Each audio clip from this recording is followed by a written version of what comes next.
On the 17th of September 2005, players were about to journey into an ancient, overgrown region of Stranglethorn Vale, all while the scope of the Alliance Horde War grew to include a new battleground, sating the bloodthirst of the game's burgeoning PvP community. Some, however, found themselves kicking back, ignoring the new danger of Stranglethorn in favor of catching a few fish. This was patch 1.7, Rise of the Blood God.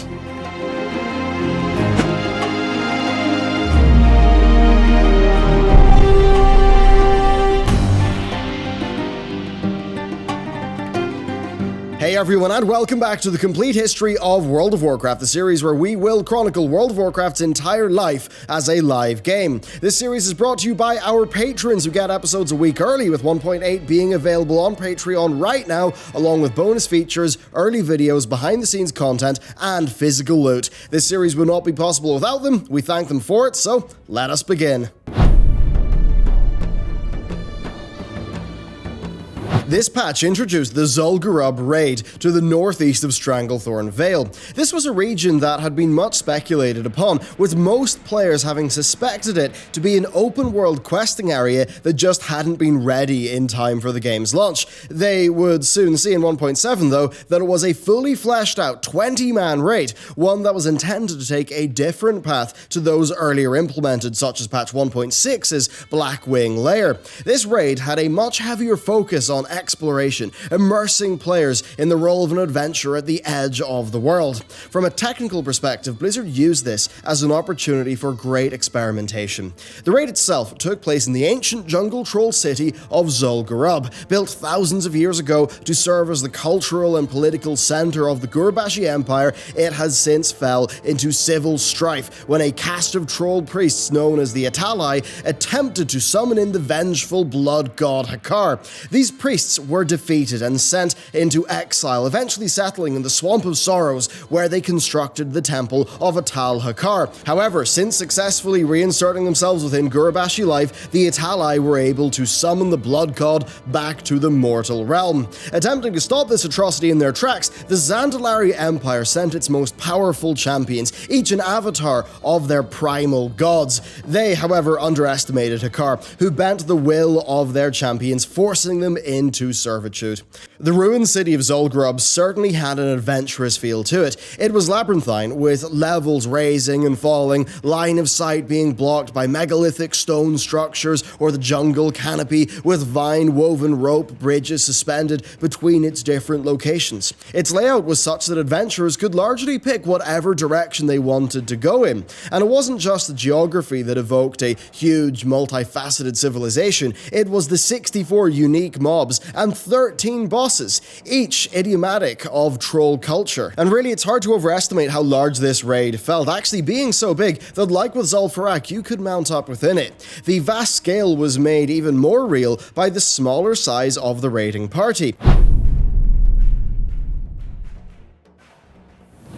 Zul'Gurub was Blizzard's smallest raid instance ever, and this was for two very important reasons. First, it was felt at the time by Blizzard that for a new player to join up at the height of Blackwing Lair progression, the chances of actually reaching Nefarian would have been tiny. So, with Zul'Gurub, we see the first iteration of a catch-up in the game, although this was less of a catch-up in the modern sense and more just an alternative, more accessible progression path that still did maintain difficulty. The raid was built with a few different principles in mind to achieve this, so a raid group with appropriate coordination could actually complete the raid with blue quality gear, making overall a lower gear requirement for it. Now add to this the fact that the gear that dropped from the raid was stat-wise quite equivalent to tier gear from previous raids, such that it was actually referred to as tier 1.5. Then finally, the lockout, the period in which a raid cannot be rerun after completion, was only 3 days. This meant that, for an example, in a 6 weeks period, if you were incredibly diligent running the raid an average of twice per week,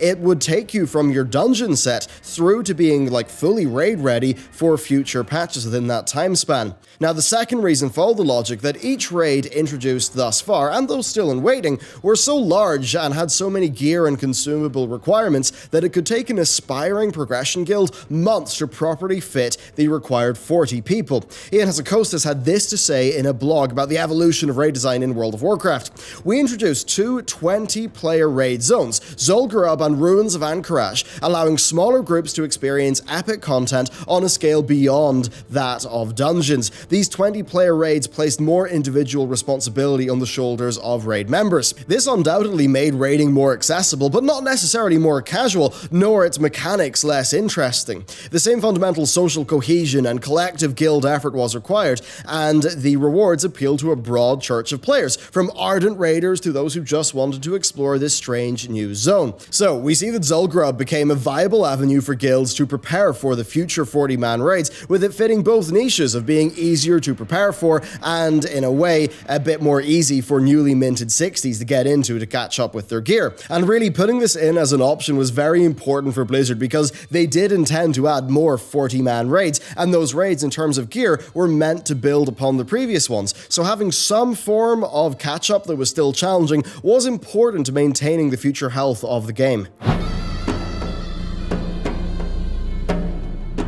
Now, speaking of gearing, one of the most interesting aspects of Zul'Gurub came from the flavorful class-specific armor sets. These were visually distinct from the fairly generic-looking dungeon delving gear of the previous raids. Now, each class set even had a unique trinket with a raid mechanic at the core of its acquisition. So, in a sub-region named the Edge of Madness lay 4 stone tablets, each one having a description of 4 potential boss fights. Now, these fights would circle out every 2 weeks, and the boss that was spawning in any 2-week period's tablet would read that they were close to the Edge of Madness. Now, these bosses dropped unique items that would need to be collected over a 6-week period worth of lockouts. Now, these items, then combined with a punctured voodoo doll, would award players with an incredible trinket that would have a class-specific bonus that was desirable to even the most dedicated raiders. For example, hunters went after Ranatiki's Charm of Beasts. Now, this would allow hunters to immediately clear their aim shot, multi-shot, and volley cooldowns. Certainly very powerful. There's more though, so let's round out Zul'Gurub's loot with a few more notable examples. First, we had the best in slot head and leg enchantments, so you would actually have to be friendly with the Zandalari faction and then turn in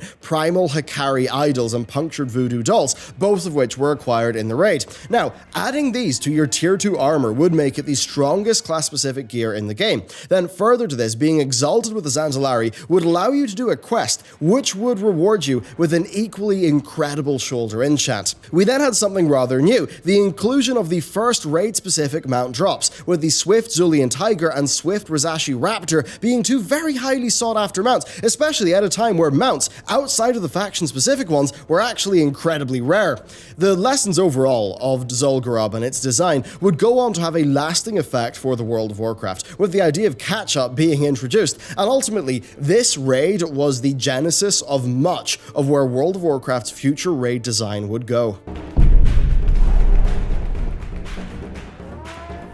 The third and final battleground to be introduced in vanilla was Arathi Basin, a 15 versus 15 matchup setting the League of Arathor against the Forsaken Defilers. Thematically, this area reflected the Forsaken's drive to consolidate themselves in Lordaeron, having only recently secured Tirisfal and Silverpine from the Scourge and the Scarlet Crusade. On the other hand, though, the League of Arathor represented the last surviving remnants of the Kingdom of Stormguard, historically the first ever human kingdom, one who was much diminished during the Second and Third War, to the point where they actually lost their capital city to a clan of ogres and the Syndicate criminal organization. AB itself was a capture and hold map with 5 objectives, each of which was uniquely structured to have its own strengths and weaknesses, but I'd say the Blacksmith was the most notorious. It was vulnerable, with attacks being possible from all directions, making it very hard to defend, but also being an incredible staging ground for future offensives. Now, the way scoring worked is the more objectives you had, the more resources per tick you would get, with your goal being to hit 2,000. So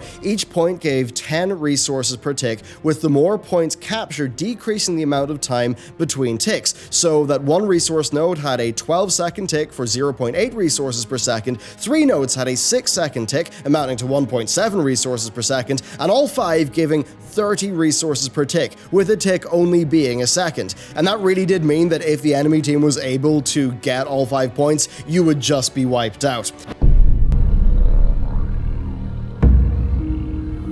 Now, in terms of rewards, this Battleground had quite a range, with them being connected to your reputation with your side's faction. Now, it took about 320 wins to become Exalted and to unlock the top tier rewards, but these rewards spanned quite a broad level range, having an upgraded variant of items every 10 levels, starting at level 28 and ending at 58. AB also introduced the first PvP holiday, with a holiday following on for every other Battleground. Now, these holidays would occur at the weekend, and they'd award you bonus honor for victories. Then, more generally speaking, as of this patch, the Battleground level brackets were changed. Originally, they were 11 to 20, 21 to 30, and so on, but they were changed to 10 to 19, 20 to 29, and so forth. Now, again, this was an unintended consequence of the design and feel differences between PvP and PvE, because in PvE, well, you got at level 20, 30, and 40 really strong power spike abilities. Now, one example of those is, say, Druids. In the old classification, they could use their travel form early in Warsong Gulch, and this would have been a very unfair advantage as compared to the rest of the level bracket range. So they made it so that once you got your power spike ability, you would basically be in a higher bracket, and that would make it overall a good bit more balanced when doing your Battlegrounds while you were leveling. Then finally, Blizzard buffed the racial leaders, I think likely to just make them a bit more challenging and also to have them keep up with like player power levels. Then this also actually led to just a few memorable things, such as Sarfang's legendarily powerful cleave, but certainly it did make those faction raids a little bit more challenging. Stranglethorn Vale saw more than just a new raid. You see, Stranglethorn held a special place in the game, being an accessible mid-range zone that had a neutral hub favoring neither faction. In patch 1.4, this is one of the reasons why we saw the Gurabashi Arena be added there, but of course 1.7 brought with it the fishing extravaganza. Wriggle Bass Bait, based out of Booty Bay, would, between 2 p.m. and 5 p.m. every Sunday, host the fishing extravaganza. The idea here was to fish up and bring him 40 speckled tasty fish, with the winner gaining the Master Angler of Azeroth title. Now, winning strategies for this were endlessly theory crafted. This was quite simply not a case of just a relaxing afternoon fish. This was an incredibly public event that would attract all sorts of players, some not only intent on fishing, some intent on chaos. It was, after all, a legitimate tactic to gank your fellow competitors. Another common tactic employed was to bring a group of friends, with one friend being chosen to win the fishing competition and the others just causing havoc amongst the other competitors. During the course of the fishing, you could catch event-specific fish, and these could be turned into Fishbot 5000 for bits of gear, each of which, when worn, would increase the wearer's fishing ability by 5. Then you could also catch a one-handed mace called the Rockhide Strongfish, and this was a perfect tanking weapon for the 40s. There were, of course, more rewards, especially for the anglers who could actually get themselves Nat Peggle's personal fishing poles, and these would increase your fishing skill by 14. You could also win the Hook of the Master Angler, which would actually transform you into a fish, giving you underwater breathing and increased swim speed. Then, in the realm of class changes, it was the Hunter's turn to be under the balancing microscope, with their talent tree seeing rework so thorough that their talent points were actually reset. True Shot Aura was buffed, fist weapons were made effective in terms of the Hunter kit, but the most profound change was the first wave of pet specialization. Pets were given 4 active ability slots, with common variations on this being Claw or Bite, but more specific abilities being included dependent on the type of the pet, so that owls and bats could learn Screech, which would lower the hunter's enemy's attack power, or a cat's stealth, which was incredibly useful when, say, used in conjunction with Eyes of the Beast, which itself saw a cooldown reduction. Then finally, the fundamentals of actually hitting your enemy were looked at. So, Blizzard made it such that switching your weapon while in combat would invoke the global cooldown, and this is something that combated a few very powerful macros. And then, in the same vein, if a weapon was switched out, the actual swing, the act of auto-attacking, would be reset. Then, further to this, Blizzard nerfed the defense points to all items by 33% and then worked the stat back into many bits of gear so that overall the effect would still be balanced. That's not all though, because raid progression saw a shake-up, one that Shadow Priests and Warlocks would have absolutely appreciated. You see, the debuff limit was increased to 16. Now, at the previous limit of 8, it was actually common for a class who depended on debuffs to see their debuff drop from the enemy whenever, say, a warrior thunderclapped. Now, 16 did not encompass the full range of potential debuffs, and a raid would still have to carefully manage each encounter, but it certainly was a welcome thing for a lot of the dot-heavy classes. And then finally, to round off this week's episode, we've got something a little bit more shallow, something that has stayed in the game to this day, because as of this patch, if you control right-clicked a piece of gear, an all-new dedicated dressing room window would appear to show you what your character would look like. So, there you go, that's patch 1.7, one that really did shake up the game a lot, completely altering progression, experimenting with raid design, adding in new PvP content, and further tweaking combat. The most impactful changes for the future of the game absolutely were the raid ones, with the Zul'Gurub formula being applied to future raids through, say, AQ20, Karazhan, and Zul'Gurub, with them eventually reducing the full raid size, opting to go with that higher individual responsibility in a smaller team. Funny enough, with 20 actually being the number of players that they would settle on for their hardest content, Warlords of Draenor and Beyond's Mythic 20 difficulty. So, a massive thank you to our patrons for supporting content like this. It's truly impactful, allowing us to take on another editor and also work in future content that just wouldn't really work with the traditional YouTube model. Patch 1.8 is live there right now and will hit YouTube next week. And if you'd like to support us even more and get some cool physical loot in the process, then check out our Master tier. A massive thank you to them, a thank you to you for watching this video, and with that, I will see you next time.